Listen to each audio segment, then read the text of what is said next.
Hey, this is Notser, and this is the Tier 4 Premium Japanese battleship Ishizuchi. It has 10 main guns, 22 secondary guns, 6 AA guns, a top speed of 27.5 knots, total hull 45,700. There are no modules loaded on this ship. For my commander, I'm bringing in my Izumo, and it has situation awareness, basic survivability, basic firing training, faster turret traverse, lower cooldown on damage control, superintendent, and advanced firing training. We are on the map Strait, and I have never shared a video with this. I got this for Christmas from one of my friends. I know, you got a digital ship for Christmas. It's what I asked for. I am committed to supporting this channel, and my friend was kind enough to support me and the channel. And right off the bat, we see an enemy Omaha, and they are in range, but not really. The range is pretty bad in this ship, I would say. Barely reach out to 13 kilometers. This enemy Wyoming's also in range, and I think he's going to be a better target since the Omaha is leaving the gun range. One thing that I need to mention about the Ishizuchi is the number 3 turret is very hard to make use of. It is blocked most of the time by some lifeboats. So unless you're basically broadside or very nearly, you cannot use that gun. We unload on the Wyoming, we do okay damage. Mostly he was angled. Someone set him on fire, he uses damage control. I was initially heading for the gap between the small island and the large island. Enemy tries to dive bomb either me or the Königsberg or the Phoenix, and I think he drops it right into the island. Yeah, you saw for half a second the indicator, and of course, everyone take a shot. Everyone just laugh at Notser. Okay, he ran into an island again. That dummy. I know, but I'm able to use my number 3 gun. Okay, I'm broad enough to use it. The 4 other guns are in the process of being ready. They're finally ready. Waterline shot at this Wyoming, and we get some pretty good damage. No Citadel, but 8,400 points of damage, and the friendlies are able to torpedo him and finish him off. So we're doing pretty good. I'm backing up, of course. I would like to go in that gap. The Phoenix is showing a side. He was going to be my next target, but the island is going to block my shots, so I need to find another target, a military target. And there's a couple cruisers over on the south side, a Omaha, a Kuma. Notice that most of my team has left the south and has gone north. Really appreciate the support, guys. By the way, look at that Nicholas, that destroyer. He's got some balls, man. He's at the enemy base, and he's right next to the Phoenix and the enemy aircraft carrier. And it looks like he sent out torpedoes that killed the Phoenix. Wow. I would like to shake that guy's hand. And we're going to head north. Enemy Omaha, enemy Wyoming. I was going to try and avoid being too close to the Omaha. Remember, the Omaha can drop torpedoes, so we need to be about 6 kilometers away to be comfortable. We unload everything on the broadside Omaha. We get 2 Citadel penetrations, 18,000 points of damage. Oh, so glorious. The number 3 gun still hasn't fired, ladies and gentlemen. It's one of the frustrating aspects of the ship. Finally, we're able to show enough of our side, but of course we completely miss. Good shot, Notser. Good shot. But the 4 other guns are reloaded and we're ready to go.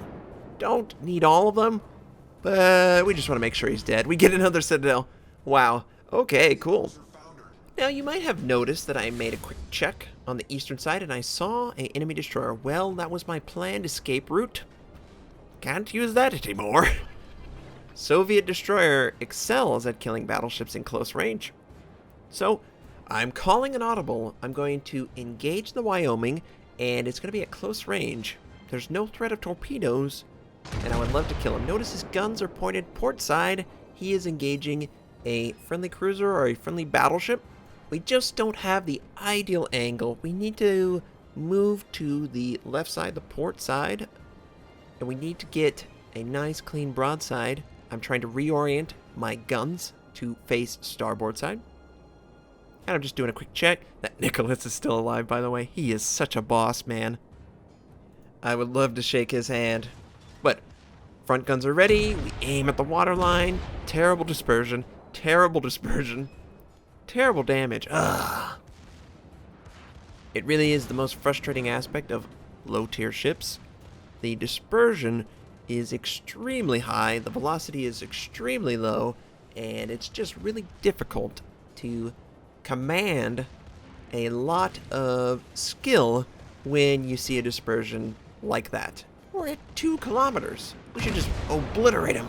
We shove more into the front of a ship. We incapacitate one of his front guns. The other one fires and barely clips us. I take a quick look. I consider firing on the Ishizuchi, but he's a little far away. It's not really a guaranteed kill. So instead, I'm going to reorient my ship. I'm going to go south. I'm going to try and support the Nicholas. This is just a weird game, right? There's like ships everywhere. The rest of our team is pulling all the way back to like A1. Again, I incapacitate one of his front guns. He incapacitates one of my guns, and I'm trying to protect it from destruction. He again hits the same gun.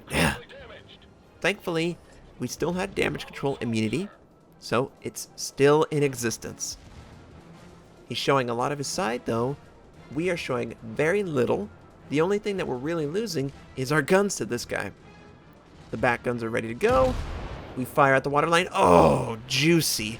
Juicy dispersion. 10,000 points of damage. Oh, it's so glorious. Can't every shot be that accurate? We fire the other one, and nope. It can't be that accurate, Notser. So, yeah. We are moving away. I notice an enemy Kuma. He is engaging the Nicholas. And the Ishizuchi is like, let's jump on board. Well, let's kill ya. So, I'm going to reorient, again, my guns facing port. I would like to engage the Kuma and try and keep the Nicholas alive. I need the Nicholas to take on the other 2 ships. We fire broadside target. He's moving away slightly. Unfortunately, the Wyoming completely penetrates that gun, and it is destroyed. So now we're only running with 4. And quite honestly, it's more like 3, because the number 3 gun is so hard to use. Looks like we're going to get good dispersion. Ugh. Only 800 points of damage? Are you serious? We also lost the Nicholas, so it's a 1v3. And at the time, I was seeing the torpedo bomber. Oh, yes. 9,600 points of damage, a citadel penetration. At the time, I saw that torpedo bomber and assumed it was returning to the dead carrier. Well, Notser, you assumed incorrectly. This torpedo bomber is 100% alive and active, and he drops torpedoes. Looks like it was a automatic drop. The single torpedo that makes contact hits the belt armor, and I believe that's what prevents the flood. I don't know exactly what prevented it, but I'm thankful it did. And the Kuma is hidden behind the smoke. We need to kill him. We need to kill him right now. Every second he's alive, it's harder for me. Oh, yes, another citadel. 10,000. It's harder for me to succeed. And we still have the Ishizuchi, still have the Wyoming. The Kuma sent out torpedoes, but thankfully we didn't get hit by him. One cool thing that I didn't notice until I did that quick check, the aircraft carriers have been hounding that Wyoming, and he's down to less than 4,000 hit points. So we are trying to finish him off. We get good dispersion. Did we lead the target correctly? No, we didn't. No, I just want him dead. And for a split second, I was like, should I fire on the Wyoming?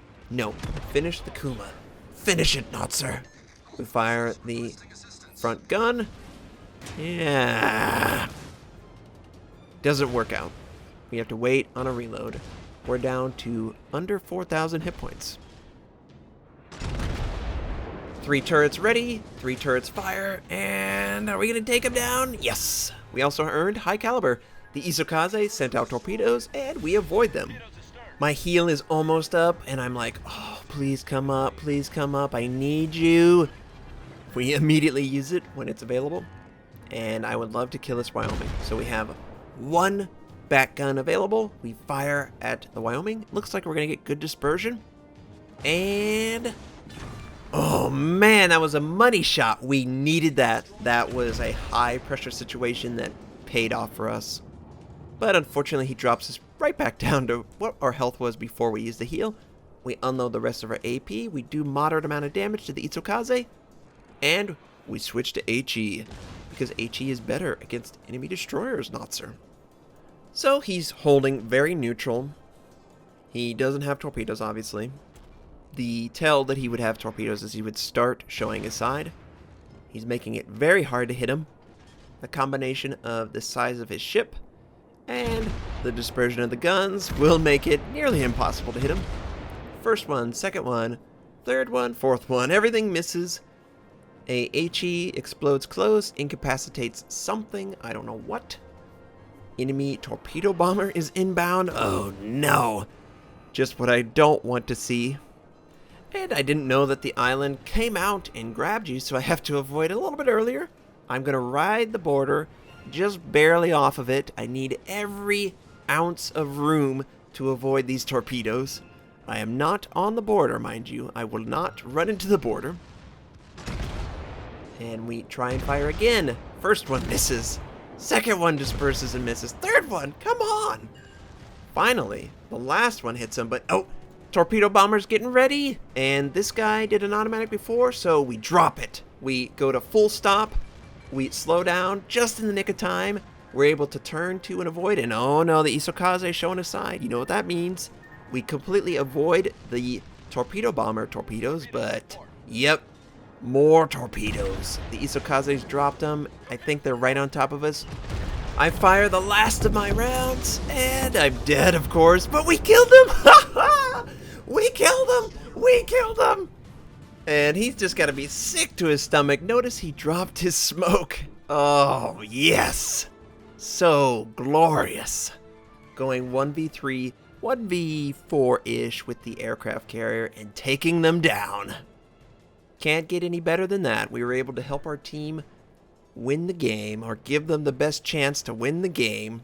So, as they try to win the game, they're going to win the game. It's just going to take them a while because they were at A1. I would just like to say thank you to everyone for making 2015 a fantastic year for me. It's overwhelming, just the change from this time last year. I was doing digital art, 3D modeling, texturing, and I was committed fully, investing software, expensive software, to getting this done, and it just didn't work out. The company that I hooked my wagon to, sort of, didn't work out. So I went back to the drawing board. I wanted to still put my digital art skills to good use, and YouTube made sense. World of Warships was just going into closed beta. I really enjoyed the game. I really enjoy history. How could I incorporate these? So in April, I started with nothing. Absolutely nothing. And nobody ever talks about this, right? Nobody ever discusses how YouTube works. It's all like magic. One day, someone just comes out of nowhere and they're creating content and generating revenue, and eventually they're doing it for a living. How do they get to that point, right? At the start, it was just an experiment. See how it works. I could record the video, which I had never done before. I could commentate over the video, which was very uncomfortable for me because there's probably someone out there who completely agrees. I did not like the sound of my voice over a recording. It was different than the voice I hear in my head. That should be universal for everyone, right? You have an identity to yourself, and it's kind of different through technology. But the initial subscribers were really supportive. It was a really difficult time, I would say. The microphone was awful, and I didn't really know exactly how to commentate. Doing it every single day has, of course, improved my commentating skills, editing skills, make it a little bit cleaner, focus it down a little bit more, really know what games to share, that sort of thing. Also, really trying to explain my thought process. I felt like there were a lot of people doing similar content that, in my opinion, didn't get it. It's one thing to be funny. It's entirely different to empower your viewers or try to empower them. You could say stats all day long, but that's something I can get on my own. What are you thinking in the moment? How do you succeed when others fail? That's the sort of thing that I wanted to set as a goal for this channel. I love hearing about viewers who come to me and say, watching your videos has improved my skills immensely. There's nothing that brings me more joy than hearing that you have improved. That really, being 100% truthful, I love it that my viewers are improving. I love it that you come to me and you talk about how you're doing. I really appreciate all the support. It means a lot to me. So, what's going to happen in 2016? Well, I'm going to try and grow the channel. I'd like to do user contests, which I will use to advertise the channel. I think that's a very fair way to advertise when there's a reward or an incentive to take the time to pay attention. I also would love to have a press account or something so I have access to these ships and I can share my opinions, and my opinions will come from someone who's trying to play them at a high skill and not trying to capitalize on the initial view count. So we got 4 kills, 1,698 base XP, just an awesome game. Over 115,000 points of damage done, oh, just awesome. And we were able to kill those 3 ships when I did not expect that. I hope you enjoyed seeing that. I hope you have a fantastic new year, and I'll catch you next time.